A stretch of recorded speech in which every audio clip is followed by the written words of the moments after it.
Irmãos, boa noite. É um prazer ter com vocês novamente. Personalidades como Ronaldinho Gaúcho, Michael Jackson, Abraham Lincoln, Elvis Presley, Arnold Schwarzenegger, todas elas têm algo bastante em comum. Além de serem pessoas bastante ricas e famosas, todas elas foram extremamente talentosas no que fizeram. Goste você ou não do que eles fizeram, nós precisamos concordar com isso. Só a título de exemplo, Ronaldinho Gaúcho, além do show que dava em campo, se você gosta de futebol como eu, ele é o único jogador da história a ter vencido Liga dos Campeões, Libertadores, Copa do Mundo e ainda ser eleito o melhor do mundo. Arnold Schwarzenegger, além de ter vencido 7 vezes o campeonato de Mr. Olympia, o maior campeonato de fisiculturismo do mundo, ele fez ainda bastante sucesso nos cinemas. Provavelmente você já deve ter visto algum filme dele, como O Exterminador do Futuro, além de ter governado a Califórnia por 2 mandatos nos últimos anos.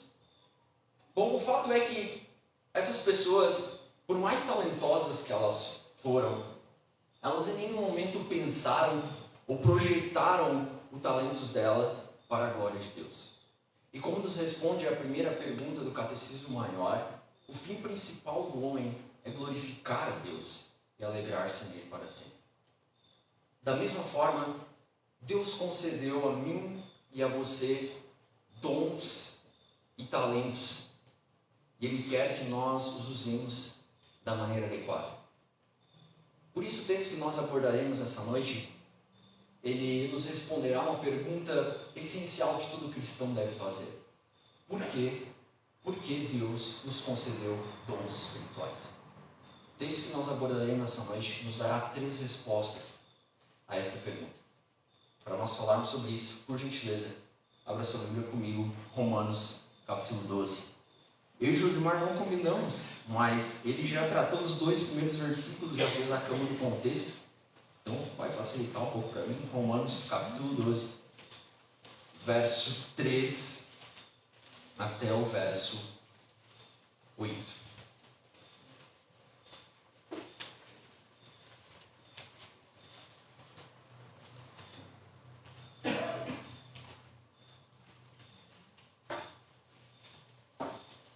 Romanos capítulo 12,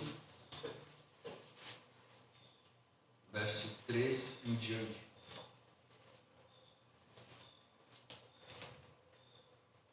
A palavra de Deus diz assim: porque pela graça que me foi dada, digo a cada um dentre vós que não pense de si mesmo além do que convém. Antes, pense com moderação, segundo a medida da fé que Deus repartiu a cada um. Porque assim como no só corpo temos muitos membros, mas nem todos os membros têm a mesma função, assim também nós, conquanto muitos, somos um só corpo em Cristo e membros uns dos outros. Tendo, porém, diferentes dons, segundo a graça que nos foi dada. Se profecia, seja segundo a proporção da fé. Se ministério, dediquemo-nos ao ministério. Ou que ensine, esmere-se no fazer. Ou que exorta, faça com dedicação. O que contribui, com liberalidade. O que preside, com diligência. Quem exerce misericórdia, com alegria. Roma foi uma das maiores capitais de um dos maiores impérios que este mundo já viu. E assim como nos dias de hoje, uma capital sempre oferece grandes oportunidades. Eu morei 2 anos em São Paulo, capital, e lá você tem simplesmente tudo para fazer o que você quiser, coisas boas ou coisas ruins. Roma oferecia a mesma coisa para os cristãos que estavam lá. E talvez essa seja uma das razões do porquê Paulo escreve a carta de Romanos, uma carta extremamente profunda em teologia. Se você já leu Romanos, você sabe que ele trata de conceitos bastante profundos, como justificação, adoção, regeneração e aí por diante.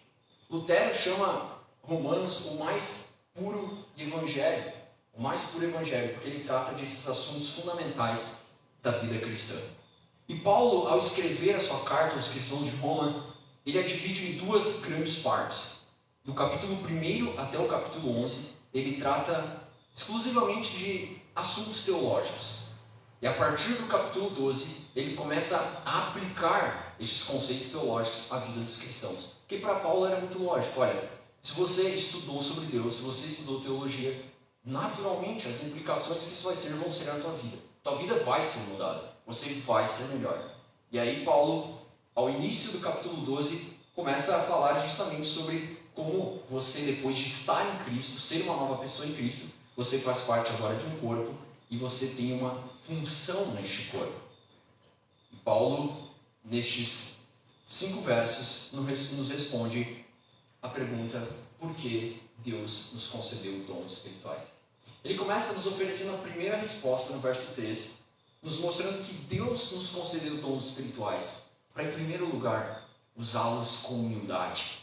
Usá-los com humildade. Olha comigo, no verso 13 ele diz: porque pela graça que me foi dada, digo a cada um dentre vós, que não pense de si mesmo além do que convém.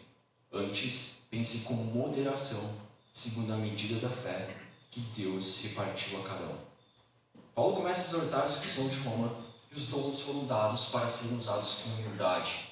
Após ele reiterar a sua autoridade como apóstolo, dizendo porque pela graça que me foi dada, a graça dada a ele como apóstolo, para falar essas palavras exortativas, ele diz que nós não devemos ter um pensamento exagerado de nós mesmos. Ele diz, olha, após Deus produzir fé, Deus nos concede uma medida necessária para que nós venhamos usar os nossos dons com humildade.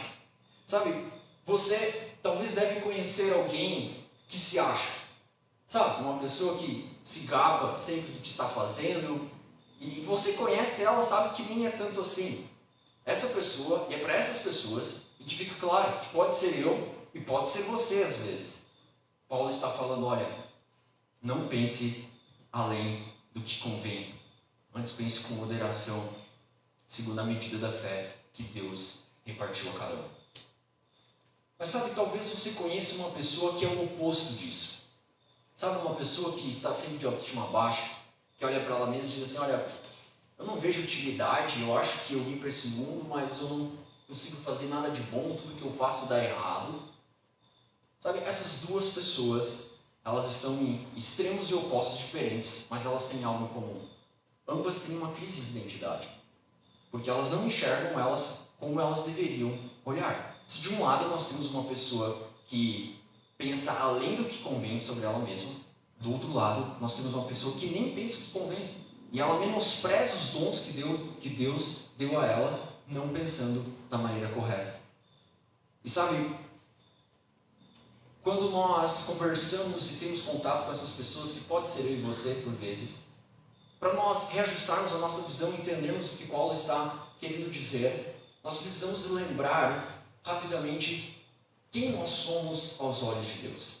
Sabe, diferente do que já contaram para nós na escola, de que nós simplesmente somos animais racionais, Deus, quando Ele cria nós, Ele nos coloca numa posição especial, diferente de toda a criação.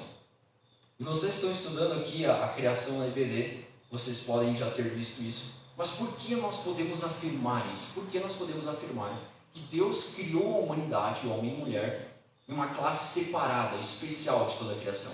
Por pelo menos 4 coisas. Primeiro, há uma exclusividade no relato da criação do homem. Eu te lembro rapidamente sobre Gênesis 1. Sabe, se você estiver lendo Gênesis 1, você vai ver que tem um padrão. Deus cria as coisas a partir do que Ele fala. E disse Deus, haja luz. E disse Deus, haja isso. E disse Deus, haja aquilo. As coisas foram sendo criadas conforme Ele falava. Quando chegou no homem, o solene conselho da Trindade se reúne e diz, façamos o homem à nossa imagem e semelhança. O solene conselho não se reuniu para criar o cachorro, não se reuniu para criar o mar, mas para criar o homem, Ele o fez. O segundo motivo é que nós vemos um duplo relato na criação do homem. Sabe, quando eu era pequeno eu lia Gênesis 1 e 2 e eu pensava, parece que o escritor deu uma bugada aqui, porque se você está lendo Gênesis 1, você vê que no fim de Gênesis 1 fala que Deus criou homem e mulher. Aí você começa a ler Gênesis 2, aí começa a falar de novo que Deus criou a mulher da costela do homem e tudo mais.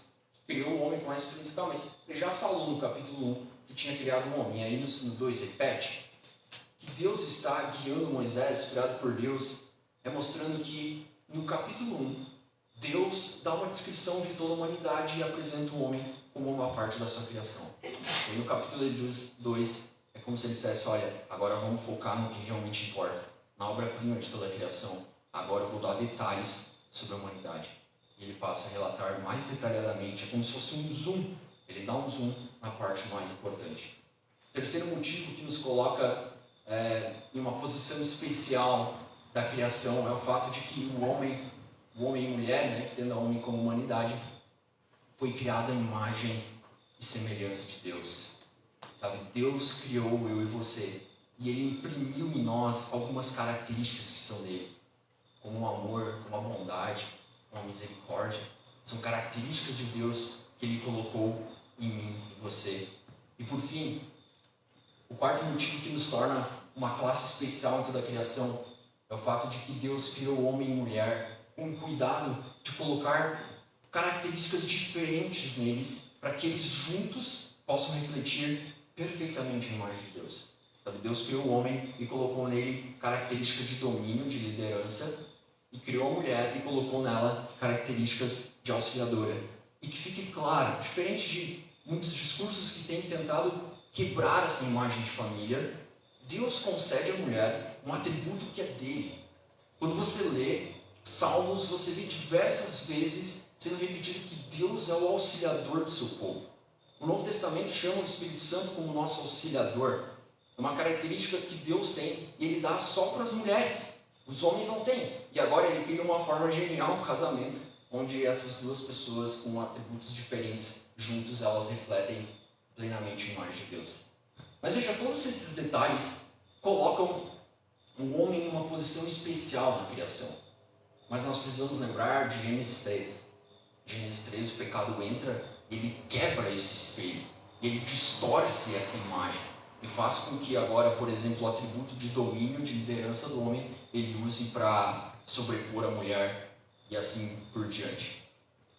Portanto, irmãos, o que isso nos mostra, o que nos ajuda a entender a visão correta que nós devemos ter de nós mesmos, é que a partir de Cristo, essa nossa imagem, ela pode começar a ser restaurada novamente. E é isso que Paulo explicou nos primeiros 11 capítulos. Através de Cristo nós temos essa imagem, ela começa a ser restaurada. E Deus confere a nós dignidade novamente. Então, irmãos, se você talvez estiver conversando com uma pessoa que está no oposto, né, que está pensando além do que convém, que pensa que os atributos, que os talentos que ela tem, ela se acha e tal, você pode chegar para ela e dizer, olha, meu querido, realmente você é a imagem e semelhança de Deus, mas dá uma segurada que você não é Deus. Muito acima da criação, mas muito abaixo dele. Essa é a posição que nós estamos. E por isso, Paulo trata de lembrar os cristãos de Roma disso. Olhem, Deus concedeu dons, talentos, criou vocês de uma forma especial, mas entendam corretamente quem vocês são para usar os dons espirituais com humildade. Agora, Paulo passa a mostrar do verso 4 ao verso 5, e o verso 5, que ainda há uma segunda razão, um segundo motivo do porquê Deus nos concedeu dons espirituais. Ele não apenas nos concedeu para nós usá-los com humildade, mas Ele também nos concedeu para nós refletir a unidade e a diversidade de Deus. Olhe comigo o verso 4 e o verso 5. E diz assim, porque assim como num só corpo temos muitos membros, mas nem todos os membros têm a mesma função, assim também nós, com quantos muitos, somos um só corpo em Cristo e membros uns dos outros. Eu li recentemente uma entrevista do Filipão sobre a lavada, a vergonha, né, o vexame de 7-1 na semifinal da Copa do Mundo. E me chamou bastante atenção, ele pontuou várias coisas interessantes, o que poderia ter causado aquela derrota. Ele falou que já não vinha de uma sequência boa, já tinha passado nos pênaltis no Chile, nas oitavas. O grupo não estava tão bom assim, teve erros técnicos, táticos, enfim. Mas uma coisa que ele tratou de ressaltar é que para ele foi fundamental, que ele não conseguiu formar naquela equipe o mesmo espírito de unidade que ele formou na equipe de 2002. Ele relatou que havia acontecido uma briga nos dias anteriores à semifinal entre os jogadores, entre bastante jogadores. Isso com certeza atrapalhou o desempenho deles em campo. E sabe, no futebol as coisas acontecem justamente assim. Você é um esporte que tem diversidade, pode ter pessoas mais talentosas que aparecem mais e jogam melhor, mas para as coisas funcionarem bem, precisa haver unidade. Uma pessoa não carrega o time sozinha. O que Paulo está querendo nos mostrar aqui é algo bem similar. O que ele está nos mostrando é que Deus nos concedeu dons espirituais para refletir a diversidade e a unidade de Deus. Eu e você somos diferentes, características diferentes, personalidades diferentes, mas nós juntos precisamos usar os nossos dons para refletir a unidade de Deus. E é muito curioso porque Paulo usa uma figura muito bacana para ilustrar isso. Ele usa a figura do corpo humano. E é claro, o corpo humano reflete bem isso, né? Nós temos membros que são diversos e que funcionam muito bem no local que eles estão. Se você disser, olha, eu não gosto do meu dedo aqui, eu quero trocar de lugar, colocar ele na orelha. Não vai dar certo. Se você quiser trocar a boca com o nariz, não vai dar certo. Agora, o que Paulo está mostrando, isso ilustra ainda mais, é o fato de que essa figura do corpo humano não era algo que somente ele havia usado.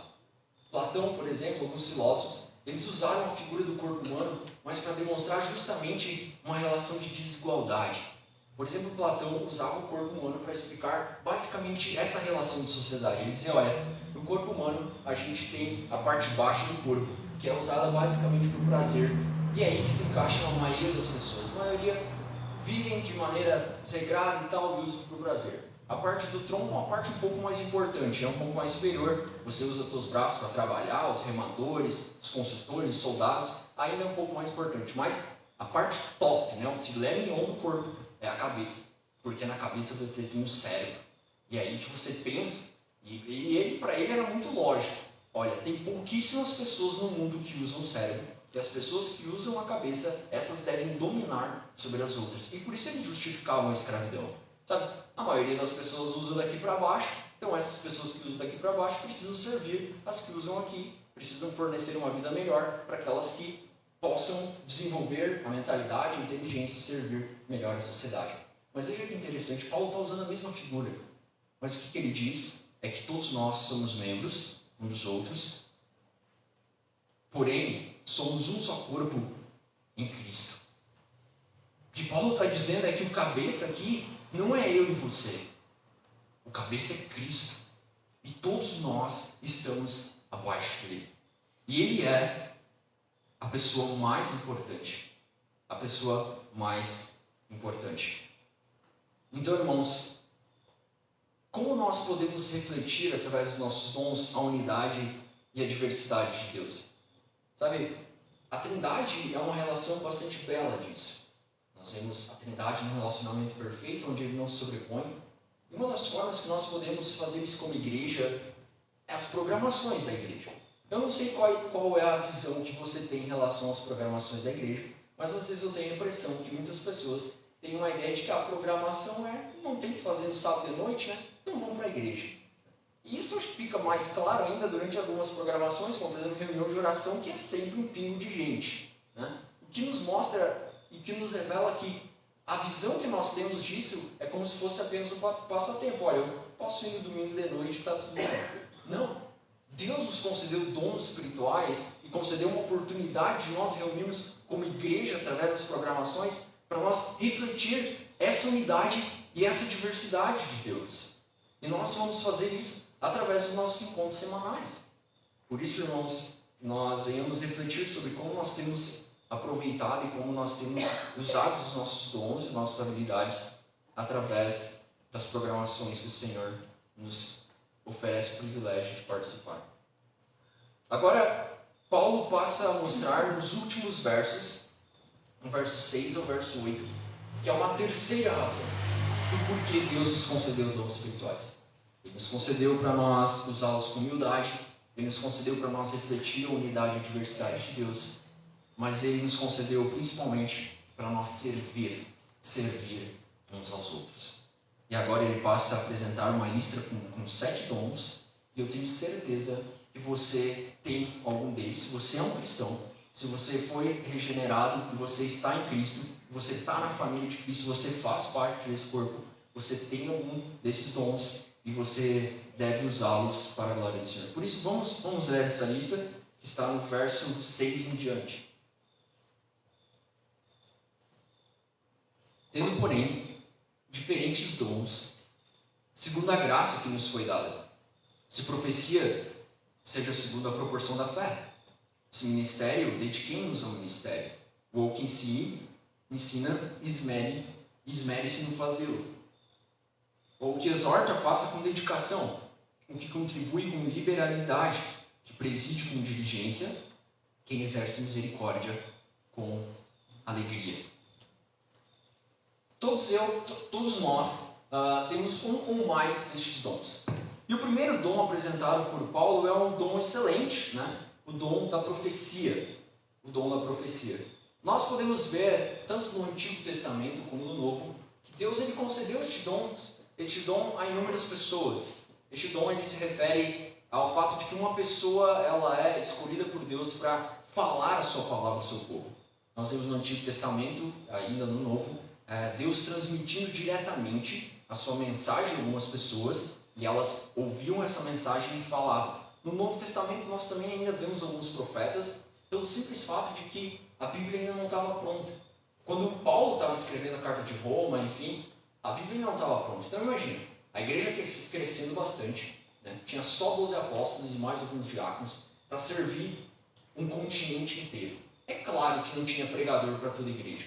Então não tinha Bíblia para todo mundo também, a Bíblia não estava pronta. Então Deus levantava pessoas e falava o que Ele queria transmitir ao seu povo através dela. Mas nós, reformados, acreditamos que esta forma, ela se cessou a partir do momento que a Bíblia ficou pronta. Porque hoje nós temos a revelação e o que Deus quer falar conosco através da palavra dele. Por isso um profeta é todo aquele que fala aquilo que está na palavra de Deus. E talvez você tenha recebido este dom. Talvez você tenha recebido este dom. E se você recebeu esse dom, não importa o quão tímido você seja ou nervoso, vai acontecer. Não tem muito o que fazer. Você vai se tornar um profeta. Agora, que fique claro, todos esses dons que o Senhor nos concedeu são dons, são talentos. Você não compra, você ganha de Deus. Agora, é responsabilidade nossa aprimorá-los. Responsabilidade minha e tua aprimorá-los. Eu quero falar rapidamente sobre 3 pilares fundamentais do profeta. Se você recebeu este dom, você vai ter que aprimorá-lo. Eu quero te mostrar como fazê-lo. Bom, se você recebeu, a primeira coisa que você vai ter que estudar e melhorar é oratória. Né? Esse é o conhecimento mais básico. Para se falar em público, você precisa saber como gesticular, como montar uma estrutura, como falar as pessoas e treinar, né?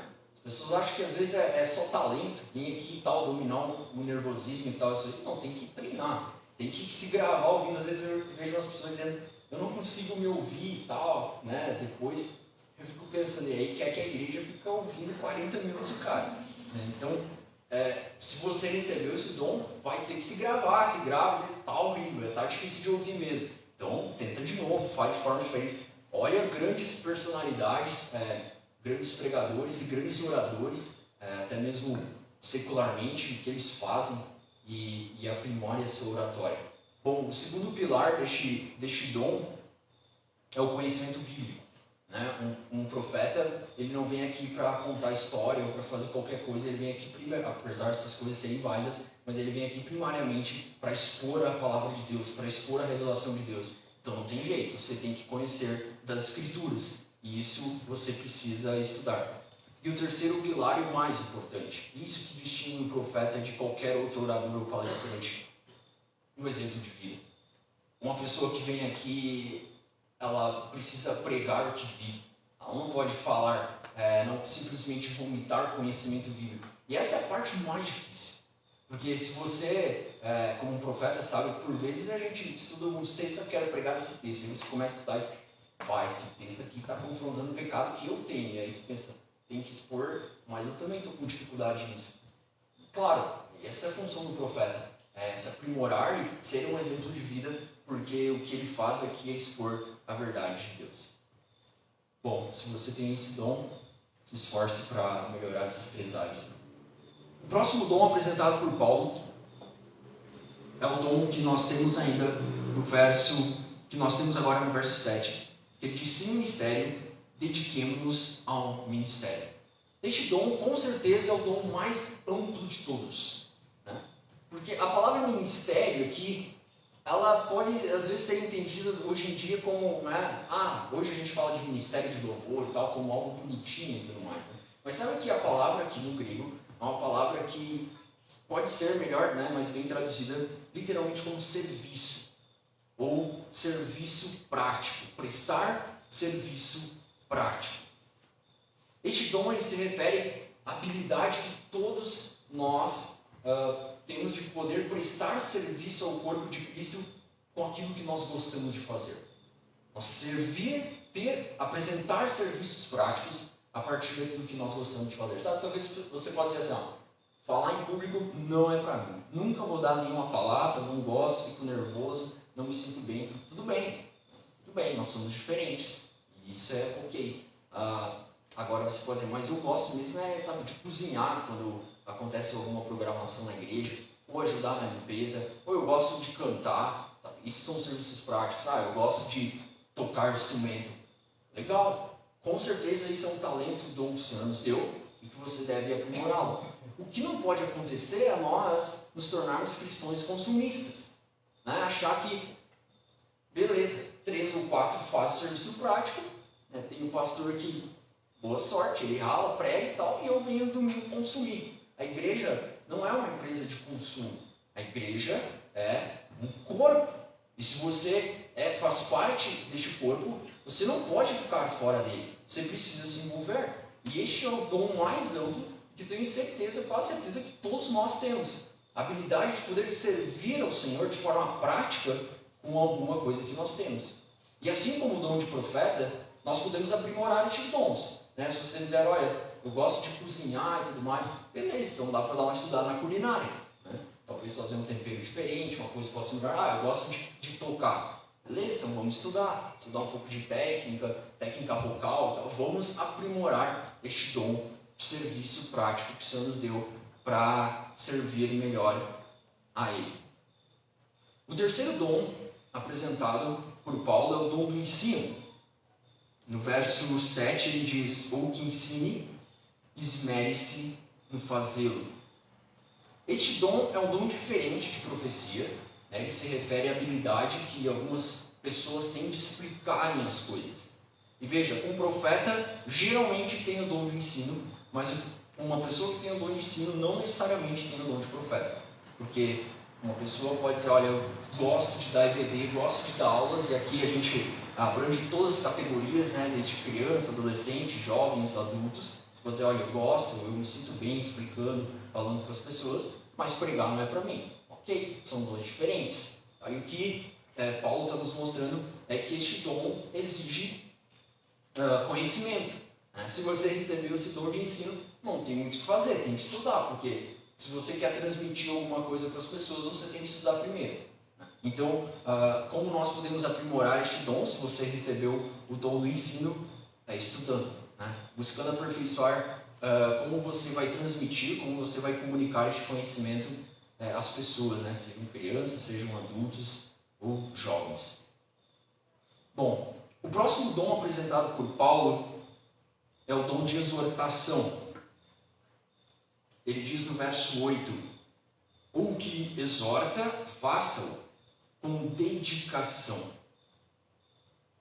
Este dom, né, a tradução deste verso pode ser o que conforta com encorajamento. O que este dom o que este dom significa, né? O dom de exortação. Bom, todos nós somos chamados como igreja a nos aconselharmos mutuamente. A tarefa de aconselhamento não é algo exclusivamente da liderança da igreja, é algo que todos nós podemos fazer, e nós fazemos de certa forma quando estamos conversando, trocando ideia, compartilhando nossas dificuldades. Mas existem algumas situações mais delicadas e um pouco mais complicadas que precisam ter pessoas que são dotadas com esse dom de exortação, de firmeza, de poder repreender, né, de ter a coragem de falar a verdade quando ela precisa ser dita. Eu vi esses dias um bingo que os jovens aqui fizeram, e aí uma das partes para completar era quem levou bronca do Marcos, né? Então, reflete bem esse dom, né? Capacidade, né? Talvez uma outra pessoa que exemplifique bem esse dom aqui no presbitério é o pastor Marcos, né? Se você já teve alguma situação e tal, né? Falo por experiência própria, você sabe como ele tem essa habilidade de repreender, né? Falar o que precisa ser falado na medida correta. Bom, este é um dom, né? Que o Senhor concede a algumas pessoas e é necessário na igreja. É necessário na igreja nós termos de dom de exortação. Bom, o próximo dom apresentado por Paulo tem a ver com dinheiro. Tem a ver com dinheiro. Ele diz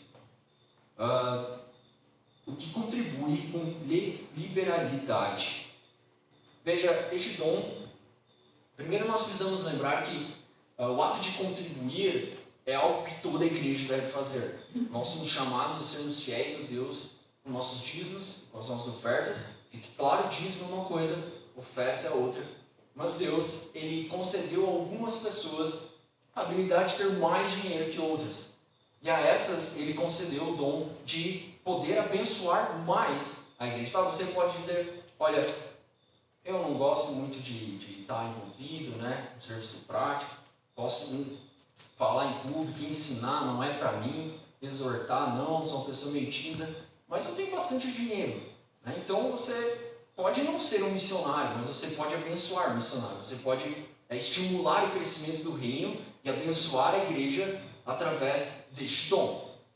Se você tem, não hesite em fazê-lo, porque como Paulo já fala, né, o dinheiro sempre é perigoso porque ele é tentador. Jesus coloca este patamar, chama ele de mamão, chama ele de Senhor, porque é sempre tentador. Você quer ter mais, e aí você tem esse dom, você começa a exprimir só o dízimo e tal, só a oferta tá bom, e aí você começa a se negar a exercer esse dom por causa da corrupção do nosso coração. É uma tentação bastante grande, e que se você tem esse dom, que Deus te livre dela. Bom, Paulo ainda apresenta um penúltimo dom, que está relacionado diretamente à liderança da igreja. Ele diz o que preside com diligência. Deus dotou algumas pessoas com a capacidade de liderar. E essas pessoas que têm este dom, que pode ser traduzido literalmente como que governa com zelo. Deus concedeu a algumas pessoas a capacidade de ir, tomar a frente, falar. E veja, claro, primeiramente isso reflete na liderança que a gente tem na igreja, no nosso conselho e na junta diaconal. São pessoas que são dotadas deste dom e que lideram. E que fique claro, a responsabilidade por ter este dom é extremamente grande, porque assim como um profeta, um líder ele precisa ser exemplo. Não dá para querer aparecer lá de vez em quando na igreja quando você é líder. Não dá, porque você é um líder. Um líder, ele guia o povo. E se você tem este dom, você precisa ter exemplo, né, dar exemplo de vida. Este dom ele também está relacionado a todos os outros departamentos que possuímos. Né? Se você, por exemplo, lidera um grupo de estudos, alguma coisa assim, certamente Deus também te concedeu este dom e a oportunidade de servir a igreja com ele. E o último dom da lista é o dom de misericórdia. Ele diz: quem exerce misericórdia com alegria. Este dom ele tem uma ligação próxima com o dom de contribuição, mas ele está mais diretamente relacionado com o cuidado dos mais necessitados. O que Paulo está mostrando é que algumas pessoas elas sentem a disposição de visitar o hospital, de ajudar pessoas com mais necessidade, visitar um asilo, confortar essas pessoas que têm mais necessidade. Isso é um dom. E o que Paulo está enfatizando aqui é que se você recebeu esse dom, você deve exercer ele com alegria. Por que ele está falando isso? Porque eu quero ler aqui o que Calvino fala sobre isso, que é bem interessante. Calvino diz assim, abre aspas, nenhuma outra coisa confere maior consolo aos enfermos ou àqueles que de algum modo estão aflitos, do que ver homens assisti-los com prontidão e alegria. Observar tristeza no rosto daqueles que prestam tal assistência faz os beneficiados sentirem-se eles mesmos desprezados. Fecha aspas. Calvino está dizendo assim, olha, tem pessoas que têm este dom, sabe?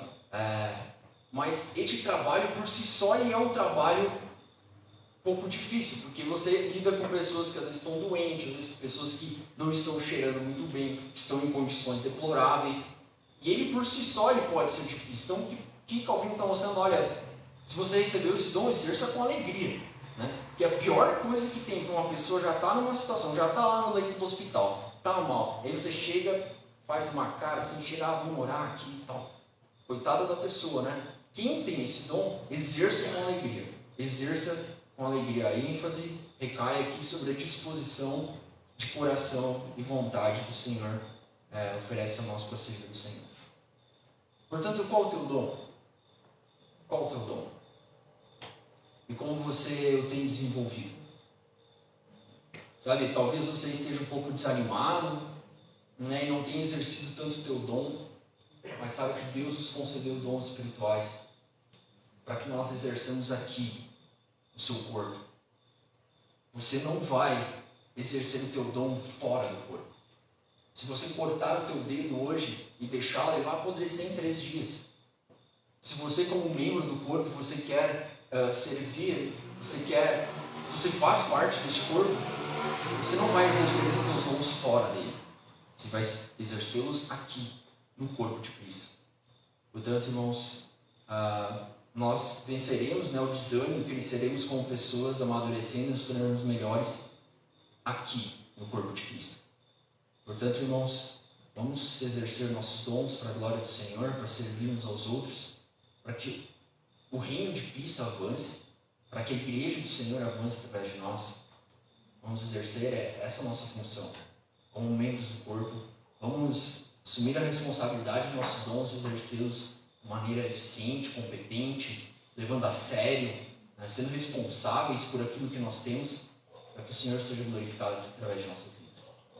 Lembre-se, Deus nos concedeu dons espirituais para usá-los com humildade. Sempre use-os com humildade. Deus não chama ninguém aqui para ser estrela. Aqui quem é estrela é Cristo. Use-os com humildade. Reflita a unidade e diversidade do Senhor. E sirva uns aos outros. Sirva o próximo. Vamos orar? Deus, nós te louvamos pela tua palavra e por ela nos apontar, Deus, o caminho que devemos seguir. Nós reconhecemos, Senhor, a nossa incapacidade e como por vezes nós temos falhado no exercício dos dons e dos talentos que o Senhor nos concedeu. Mas nós queremos rogar, Deus, que através do teu Espírito Santo, o Senhor aqueça nossos corações, nos motive, Senhor, a voltarmos e a realizarmos as nossas tarefas, as nossas atividades, com os dons que o Senhor nos deu para a glória do teu nome. Nós pedimos em nome de Jesus. Amém. Acabou. Nossa, Deus te abençoe, então. Boa semana a todos.